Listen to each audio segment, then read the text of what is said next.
और पहलगाम में जो हुआ है कि 4 पाकिस्तानी हैं और 3 स्थानीय उग्रवादी हैं, मजहबी उग्रवादी। सरकार को जो करना है सो करना है। जिन लोगों को इस घटना से दुख हुआ है और आघात हुआ है, क्या वो नन्हे नन्हे छोटे छोटे कुछ कार्य करेंगे? मैं बनारस में रहती थी और अभी भोपाल में रहती हूँ। यहाँ बहुत सांप है और बहुत बिच्छू हैं। बनारस में बहुत वो बिस्खोपड़ा थे। मेरे लिए ये पहचानना मुश्किल था कि किसमें जहर है और किसमें जहर नहीं है। तो इन सब से दूरी, जिसको पहचान है कि इसमें जहर है, वो तो उसको लाठी लेके मार देता है या ईंटे से मार देता है जहरीले को। लेकिन जिसको जानकारी नहीं है या जिसको मार देने का साहस नहीं है, या साहस है सामर्थ्य नहीं है, तो वो उससे दूर रहता है। और इस समय मुझे याद आते हैं हिंद स्वराज वाले मोहनदास करमचंद गांधी। 1905 में अंग्रेजों ने बंगाल का विभाजन किया था और तत्कालीन कांग्रेस के बड़े बड़े नेताओं ने असहयोग शुरू किया था। किससे? मुसलमानों से असहयोग शुरू किया था और अंग्रेजों से असहयोग शुरू किया था। और ये कांग्रेसी और बाकी सेकुलरिस्ट ये क्लेम करते हैं कि गांधी जी के असहयोग के कारण ब्रिटिश गए। चलो गए या नहीं गए, नहीं गए। हम हिंदू लोग, जिनको स्पष्टता है कि मजहबी उग्रवाद के कारण ये हत्याएं हो रही हैं, क्या वो इन मजहबी उग्रवादियों से सब प्रकार का नाता तोड़ने को तैयार है? दर्जी से कपड़ा, और केवल आर्थिक नहीं, आर्थिक, सामाजिक, सांस्कृतिक, ऑफिशियल और जिसको प्रोफेशनल, सब तोड़ने को तैयार हैं। क्या हम उनसे फल खरीदना बंद करेंगे? क्या हम उनकी दुकानों में चाय पीना बंद करेंगे? क्या उनको हम घर में प्रवेश वर्जित करेंगे, चाहे वो एसी के रिपेयर के लिए आए या कूलर के रिपेयर के लिए आए या बिजली मिस्त्री के लिए लाए आए? एक कंज्यूमर के नाते, ग्राहक के नाते मेरा अधिकार है कि जिसकी सेवाएं हम खरीद रहे हैं या जिस विक्रेता से हम सामान खरीद रहे हैं, उसकी गुणवत्ता को जानने के लिए उसका नाम, पता, उसके सामान के बारे में सब कुछ जाने। तो हम आधार कार्ड देखने के बाद या उसकी पहचान जानने के बाद उससे पूरी दूरी बनाने को तैयार है। हम कौन?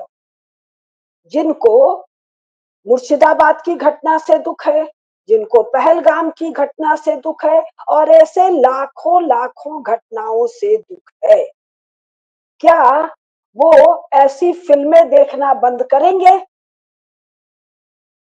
क्या तीर्थ यात्रा में जा रहे हैं तो क्या तीर्थयात्रियों को ये बोध नहीं है कि धर्म स्थान में अत्यधिक शुचिता का पालन करना है? तो वो इन सब से सब प्रकार की दूरी रखेंगे।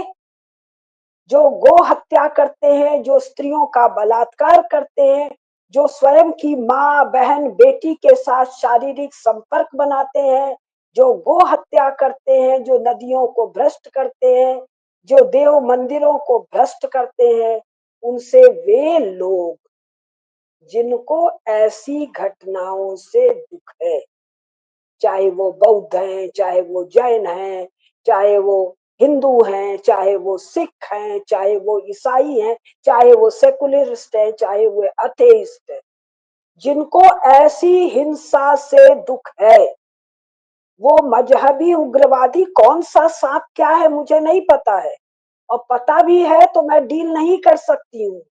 तो क्या हम सब दर्जी से, धोबी से, दुकानदार से, सबसे दूरी बनाने को तैयार है।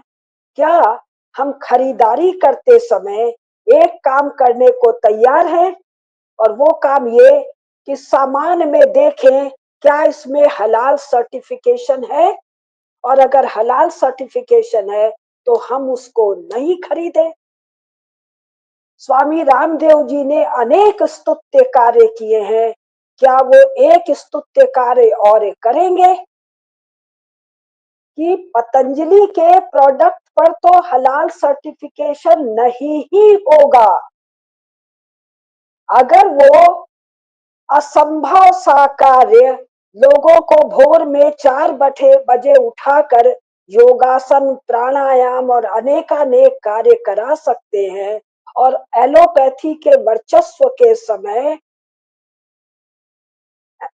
आयुर्वेद को प्रतिष्ठित कर सकते हैं, तो क्या वो हलाल प्रोडक्ट जो पूरी तरह अनकॉन्स्टिट्यूशनल है उसके विरुद्ध अलख जगाकर सनातनियों को, आर्य समाजियों को, महर्षि दयानंद उनके आदर्श हैं। महर्षि दयानंद जी का इस्लाम के प्रति सत्यार्थ प्रकाश में क्या विचार है, ये तो आर्य समाजियों को पता है, स्वामी जी को भी पता है। तो क्या भारत के सभी सनातनी पतंजलि का सामान खरीदते हैं? वो भारत में एक और क्रांति करेंगे, 7 क्रांति किए हैं।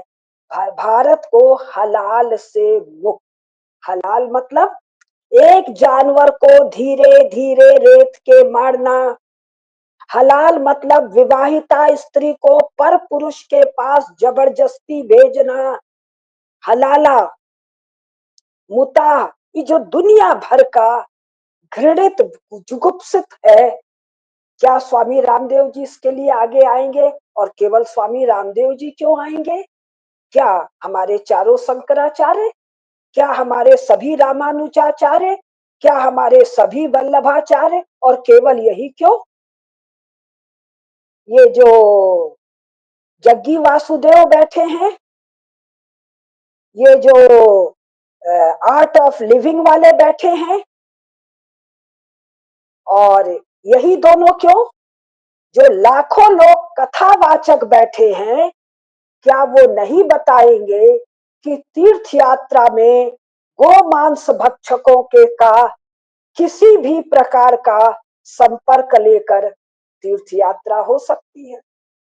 अगर वो नहीं बताते हैं तो उनको राम कथा से, भागवत कथा से धन प्राप्ति तो हो जाएगी, लेकिन पुण्य प्राप्ति होगी कि पाप प्राप्ति होगी?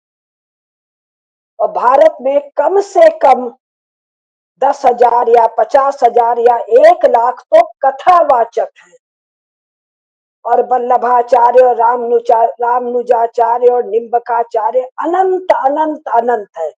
क्या अगर हम सब लोग तय कर ले, गो मांस भक्षकों, देव मंदिरों को भ्रष्ट करने वाले, स्त्रियों को भ्रष्ट करने वाले, सनातन धर्म की समाप्ति के लिए कृत संकल्पित